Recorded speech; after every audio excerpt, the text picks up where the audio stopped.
എന്നെ ശരിക്കും പിടിച്ചു കുലുക്കിയൊരു ചിത്രത്തെ പറ്റിയിട്ടാണ് പറയാൻ പോകുന്നത്. ആ ചിത്രം കണ്ടില്ലായിരുന്നുവെങ്കിൽ ഒരു പക്ഷേ ഞാൻ സിനിമയിൽ ആകർഷിക്കപ്പെടുകയോ സിനിമയെ സ്നേഹിക്കാനും സിനിമയെ എൻ്റെ ഒരു ഹൃദയത്തോട് ചേർത്ത് വയ്ക്കാനോ ഞാൻ തയ്യാറാകുമായിരുന്നില്ല.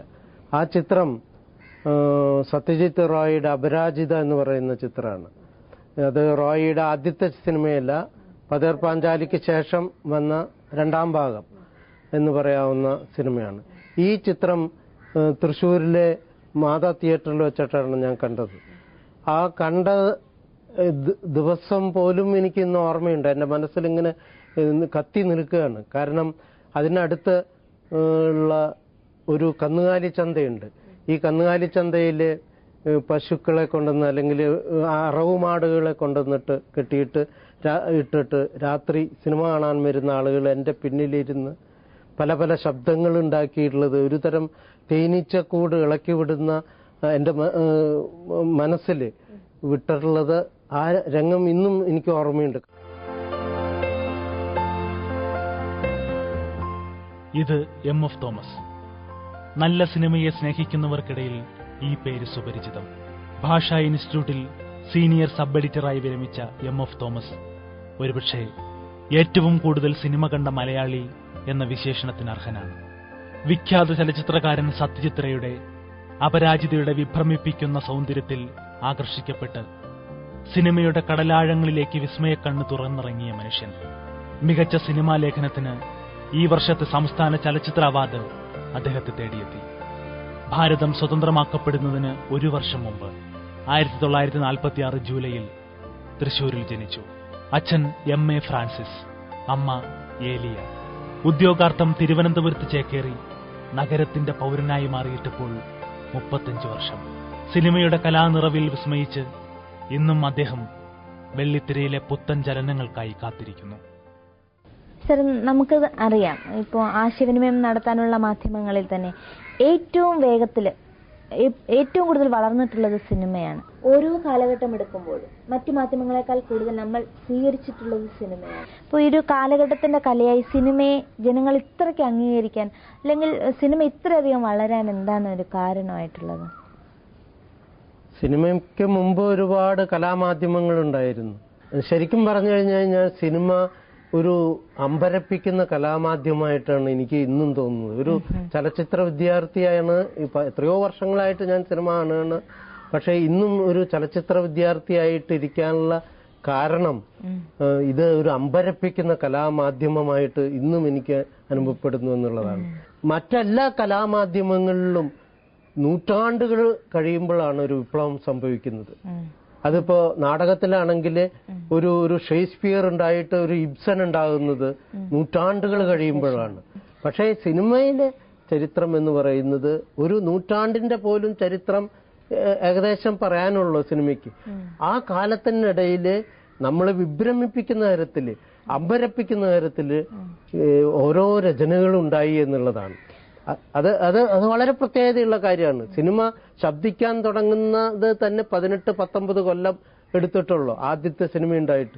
ഈ 19 കൊല്ലത്തിന് ഇടയിൽ തന്നെ ലോകത്തെ എക്കാലത്തെയും മഹത്തായ രചനകളുണ്ടായി. ചാർലി ചാപ്ലിന്റെ സിനിമകളുണ്ടായി, അതുപോലെയുള്ള ഐസൻസ്റ്റീന്റെ ബാറ്റിൽഷിപ്പ് പോട്ടങ്കിൻ ഉണ്ടായി, ഗോൾഡ് റഷ് ഉണ്ടായി. ഇതൊക്കെ ലോകത്തിലെ എക്കാലത്തെയും മഹത്തായ 10 സിനിമകൾ എടുത്താൽ വരുന്ന സിനിമകൾ ഈ 18 വർഷത്തിന്റെ ഉള്ളിൽ തന്നെ ഉണ്ടായി. അതാണ് സിനിമയുടെ ഏറ്റവും വലിയ അമ്പരപ്പിക്കുന്നത്. ഇങ്ങനെ സിനിമ എന്ന് പറയുന്നത് നമ്മളിവിടെ സംസാരിച്ചുകൊണ്ടിരിക്കുന്ന ഈ അവസ്ഥയിൽ പോലും നമ്മൾ അറിയാത്തൊരു രാജ്യത്തിലെ അറിയാത്തൊരു ചലച്ചിത്രകാരൻ അന്നുവരെയുള്ള എല്ലാ വിശ്വാസ പ്രമാണങ്ങളെയും ചോദ്യം ചെയ്തുകൊണ്ട് പുതിയൊരു മാധ്യമത്തിലും അതിന്റെ പ്രമേയത്തിലും ശൈലിയിലും കഥ പറയുന്ന രീതിയിലൊക്കെ വിപ്ലവങ്ങൾ ഉണ്ടാക്കിക്കൊണ്ട് സിനിമ ഉണ്ടാക്കുന്നു. സാർ എപ്പോഴാണ് ചലച്ചിത്രത്തിലേക്ക് വരുന്നത്? അല്ലെങ്കിൽ ഒരു വെറുതെ നമ്മൾ സിനിമ കാണുന്നതിനും അപ്പുറം ചലച്ചിത്രത്തിൽ എന്തെങ്കിലും ഉണ്ട് എന്ന് മനസ്സിലാക്കി തുടങ്ങണം, ആ സമയം എപ്പോഴാണ്? ഞാൻ നേരത്തെ പറഞ്ഞു, എൻ്റെ ആദ്യത്തെ ഒരു സ്നേഹം സാഹിത്യത്തോടായിരുന്നു. പക്ഷെ കുറച്ച് കഴിഞ്ഞപ്പോൾ സാഹിത്യത്തിനപ്പുറത്തൊരു കലാമാധ്യമം ഉണ്ടെന്നൊക്കെ മനസ്സിലാവുകയാണ്. അത് മനസ്സിലാവുന്ന അതിന് കാരണം ഞാൻ ചെറുപ്പത്തില് ഞാൻ തൃശ്ശൂരിലാണ് ഞാൻ ജനിച്ചു വളർന്നത്. അപ്പൊ അവിടെ ജോസ് തിയേറ്റർ എന്ന് പറയുന്ന ഒരു തിയേറ്റർ ഉണ്ട്, ഇപ്പോഴും ഉണ്ടത്. ജോസ് തിയേറ്ററിനുള്ള പ്രത്യേകത എന്ന് പറയുന്നത് ജോസ് കാട്ടൂക്കാരൻ എന്ന് പറയുന്ന ആളാണ് കേരളത്തില് ആദ്യമായിട്ട് സിനിമ കൊണ്ടുവരുന്നത്. അങ്ങനെ ഒരു ചരിത്രപരമായിട്ട് വലിയ പ്രാധാന്യമുള്ള ഒരു വ്യക്തിയാണ്. അപ്പൊ ആ തിയേറ്ററിൽ ഞായറാഴ്ച ദിവസങ്ങളിൽ രാവിലെ ഒരു മോർണിംഗ് ഷോ, പണ്ട് ഈ മോർണിംഗ് ഷോ വളരെ പ്രസിദ്ധമാണ്, മോർണിംഗ് ഷോകൾ കാണിച്ചിരുന്നു. അപ്പോൾ അന്ന് പള്ളിയിലേക്ക് പോകുന്നതിന് പകരം പലപ്പോഴും ഞാൻ ഇങ്ങനെ തിയേറ്ററിലേക്ക് പോയിരുന്നൊരു കാലം ഉണ്ടായിരുന്നു. അങ്ങനെയാണ് വാസ്തവത്തില് സിനിമ എന്നെ ഒരു ഹരമായിട്ട് തീരുന്നത്. ഞാൻ തൃശ്ശൂരിനെ ഉപേക്ഷിച്ചിട്ട് തിരുവനന്തപുരത്തേക്ക് വരുമ്പോൾ എനിക്ക് ഞാൻ ഭാഷാ ഇൻസ്റ്റിറ്റ്യൂട്ടിലാണ് ജോലി ചെയ്തിരുന്നത്. 30-35 കൊല്ലം അവിടെ ജോലി ചെയ്ത്. അപ്പോൾ അവിടുത്തെ ജോലിക്കുള്ള ഓർഡർ കിട്ടുമ്പോൾ പോസ്റ്റ്മാൻ വന്നിട്ട് എന്നെ അന്വേഷിച്ച് ആ രജിസ്റ്റേർഡ് കത്ത് തിരിച്ചു കൊണ്ടുപോയി. അത് വാങ്ങാൻ എനിക്ക് വീട്ടിലിരുന്ന് കഴിയാതെ വന്നതിന് കാരണം ഞാനൊരു സിനിമ കാണാൻ പോയിരിക്കുകയായിരുന്നു. അത് തൃശ്ശൂരിലെ ഒരു ഫിലിം സൊസൈറ്റി നടത്തിയിരുന്ന ഒരു ചിത്രമാണ്. ഞാൻ ഇന്നും ഓർക്കുന്നുണ്ട് ആ ചിത്രത്തിന്റെ പേര് ബി ഹാപ്പി ആനി എന്നാണ്. ബി ഹാപ്പി ആനി ഒരു ചെക്കോസ്ലോവാക്യൻ ചിത്രമാണെന്ന് എനിക്ക് തോന്നുന്നു.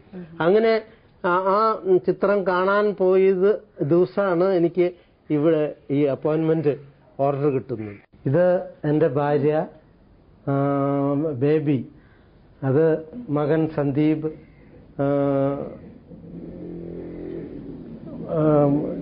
ശരിക്കും പറഞ്ഞു കഴിഞ്ഞാൽ ഞാനൊരു സിനിമാ ഭ്രാന്തനാണെന്ന് പറയാം. സിനിമ കാണുന്ന കാര്യത്തില് ഈ അടുത്ത കാലത്ത് സംസ്ഥാന അവാർഡ് ലഭിച്ചതിന്റെ സന്തോഷം പ്രശാന്ത് നഗറിൽ പങ്കിട്ടപ്പോൾ ഒരു പൊതുയോഗത്തിൽ വെച്ചിട്ട് ശ്രീ അടൂർ ഗോപാലകൃഷ്ണൻ പറഞ്ഞു, എന്നെ ഉൾപ്പെടുത്തിക്കൊണ്ട് പറയുകയാണെങ്കിൽ, അതായത് അടൂർ ഗോപാലകൃഷ്ണനും ഉൾപ്പെടെയുള്ള കേരളത്തിലെ മൊത്തം ആളുകളെ ഉൾപ്പെടുത്തിയിട്ട് പറയുകയാണെങ്കിൽ കേരളത്തിൽ ഇത്രയും നല്ല സിനിമകൾ കണ്ടിട്ടുള്ള തോമസിനെ പോലെ ഒരാളില്ല എന്ന് അന്ന്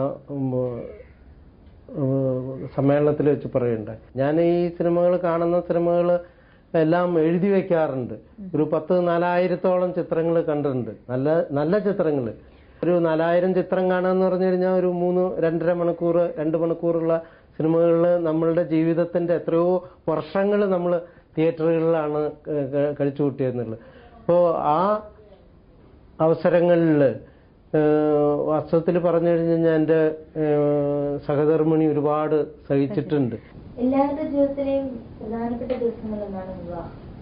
അപ്പോൾ നിങ്ങൾ ആദ്യമായി കണ്ടുമുട്ടിയത് അല്ലെങ്കിൽ വിവാഹത്തെ കുറിച്ച്? ഞങ്ങളുടെ ഒരു അറേഞ്ച്ഡ് മാരേജ് ആയിരുന്നു. ഞങ്ങൾ രണ്ടുപേരും തൃശ്ശൂർ തന്നെയാണ്. ഹസ്ബൻഡിന്റെ ആന്റിയും എന്റെ അമ്മയും ഒരു സ്കൂളിലാണ് വർക്ക് ചെയ്തിരുന്നത്. അങ്ങനെ അവര് വഴിയാണ് കല്യാണം ആദ്യമായിട്ട്. ഞങ്ങളുടെ വിവാഹം കഴിഞ്ഞ് 35 വർഷമായി. ഇതുവരെ സംതൃപ്തമായ ഒരു കുടുംബജീവിതമാണ്. വലിയ ടെൻഷനുകളും വലിയ അസുഖങ്ങളൊന്നും ഉണ്ടായിട്ടില്ല ആർക്കും. പിന്നെ മോന്റെ ജനനം ഭയങ്കര സന്തോഷമായിട്ടുള്ളൊരു ഇതായിരുന്നു.